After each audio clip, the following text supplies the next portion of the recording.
Alexander Isak, one of the most prolific and technically gifted strikers not only in the Premier League but in world football today. His dazzling performances have led him to being labelled the first true world-class Newcastle striker since the days of Alan Shearer. 17 goals in 21 Premier League matches has thrusted his signature on high alert by some of the biggest clubs in the world. He's even been likened to this generation's Thierry. Now I think we could all agree a mix of Alan Shearer and Thierry in one striker, that's really scary to think about. However, things were not always smooth sailing for the Swedish superstar. A standout at the AIK Academy, Isak's large 6'4" frame and evident talent led him to being compared to the incomparable Zlatan Ibrahimovic. At the age of 16, he made his debut for his boyhood club and racked up 16 goals in his first ever senior season of football. And his reward for these performances? A call-up to the Swedish national team. These performances at such a young age quickly saw his signature become one of the most valuable in Europe. And the result of this was he ended up signing for Borussia Dortmund in 2017. The fee?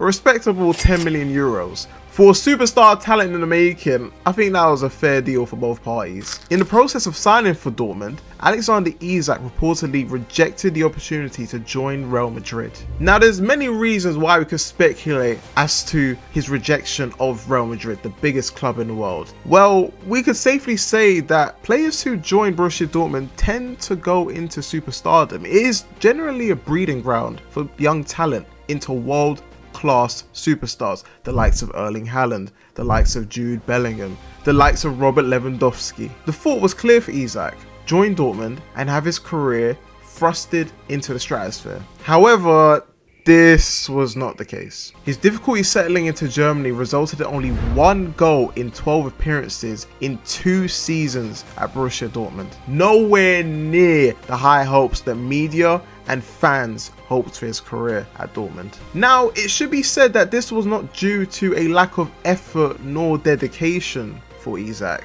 His humbling upbringing to Eritrean parents in Sweden grounded him and squashed the possibility of an ego-filled mindset comparable to his quote-unquote predecessor, Zlatan Ibrahimovic. Rather, it was confidence that had held him back. A meeting with then Dortmund's reserves boss, Jan Suart, would not only change Isak's mindset, but in turn change the fortunes of his career. Very simply, Suart showed the young Swede 2 pictures. One of the players sitting on the Dortmund substitutes bench, another of him smiling after scoring for Sweden. Suart asked what the difference was, and Isak came up with the answer: confidence.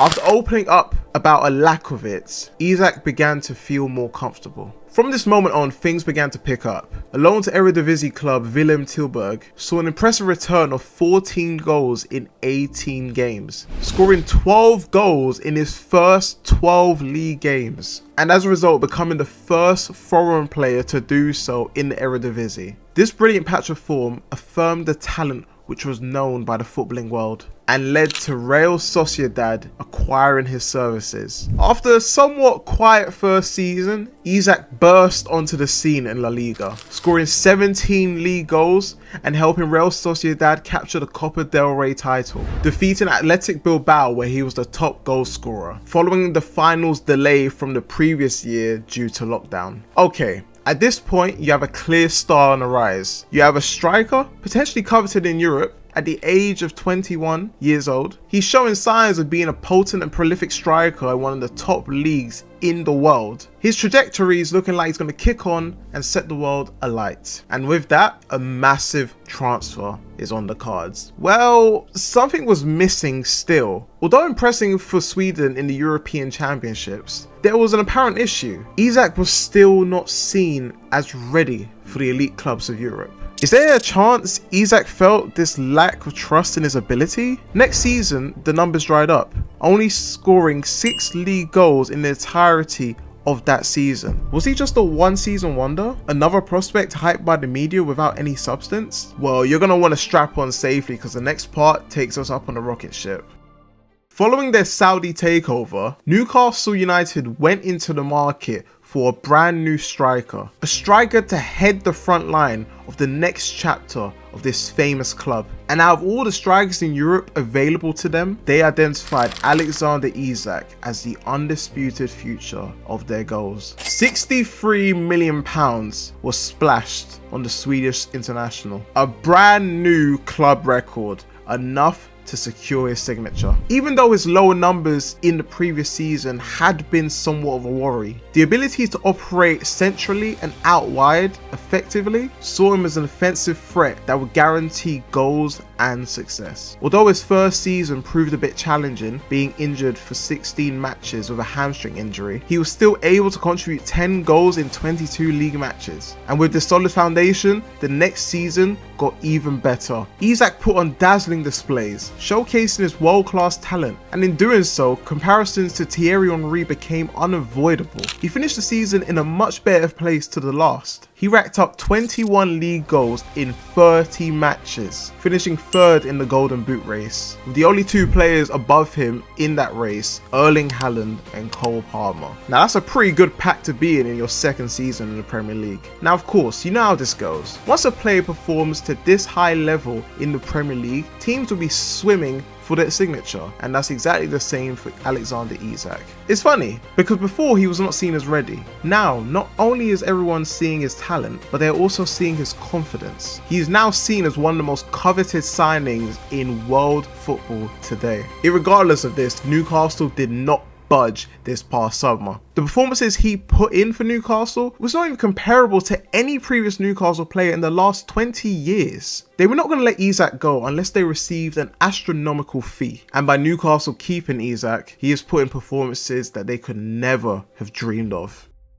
Following a somewhat quiet start to the season from Newcastle, things began to pick up, and it's come to the point now where Isak has been coveted as one of the biggest stars in the Premier League. In fact, the most informed star in the Premier League today. In December 2024, he scored his first ever hat-trick for Newcastle against Ipswich, going on an absolute tear where he had an amazing scoring streak of 13 goals in 9 games. This led to him deservedly picking up the Player of the Month award for December, becoming the first Swedish player to do so since, again, you guessed it, Zlatan Ibrahimovic. So far in the season, at the time of this recording, Alexander Isak has 19 goals in 25 league matches, and there's no question he will score more. At this rate, it's a matter of time as to what Isak's next move will be. Maybe there's a chance to replicate Henry at Arsenal. Maybe a move outside the BPL to one of Europe's elite. Or a romantic reason. Maybe he sticks out Newcastle United and breaks Alan Shearer's astonishing records. A lot of credit has to go to Isak himself because he's overcome quite a lot to get to this point. A player heralded with unbelievable talent, to then have his confidence taken away, to then returning his said confidence and adapting to different tactics, different managers and different leagues. To a point now where he's even seen as a £150 million man, being compared to three legends in the game: Shearer, Henry, Ibrahimovic. It's a testament to his work rate and his mentality. Whatever his decision is, it's clear that football has a star with Alexander Isak.